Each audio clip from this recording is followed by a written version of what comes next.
महाकरुणिक तथागत गौतम बुद्ध बोधिसत्व परमपूज्य डॉक्टर बाबासाहेब आंबेडकर यांच्या विचारांना अभिवादन करू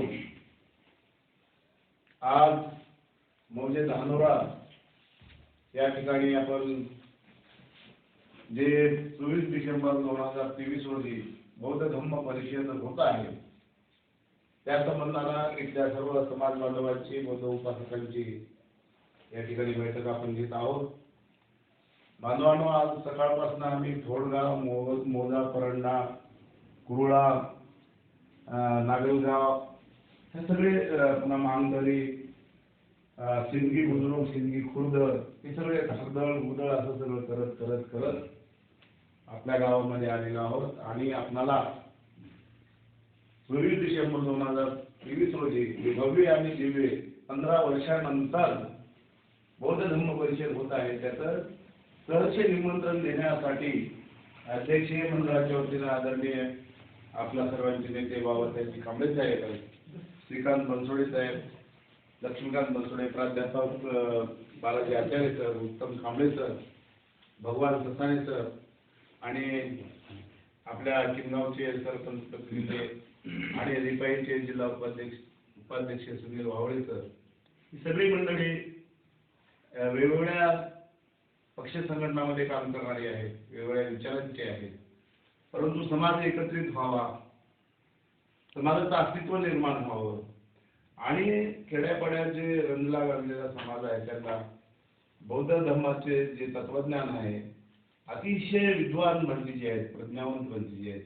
श्रीलंकेचे सुगत वंशवंती जे आहेत, दिल्लीचे बीपी ज्योती थेरो आहेत, बांगलादेशमध्ये ज्यांचं वास्तव्य आहे जास्त आणि ताडोबा अभयारण्यामध्ये वाघाच्या सानिध्यामध्ये जे ज्ञान ज्योती बनलेली आहे, मुळाचे खेमधम्म आहे, आपल्या इथं नेहमी येणारे शिरसाळाचे पयातीस महाथेरो आहेत, मुदितानंद बनलेली आहेत परभणीचे वगैरे असे भव्य आणि वेगळे शेगावचे विनयपालजी बनलेली आहे। हे सगळी मंडळी प्रज्ञावंत मंडळी त्या दिवशी एक आहे आणि आपल्यासाठी हे संयोजन समितीच्या वतीनं सुवर्ण संधी आहे असं मला वाटतं। म्हणून त्या दिवशी विशेषतः युवकांना मी विनंती करतो की तिथं आपल्या धम्मसेवकाची खूप गरज भासणार आहे, तर त्यांनी आपण जास्तीत जास्त युवकांनी तिथे येऊन आपला सहभाग नोंदवावा।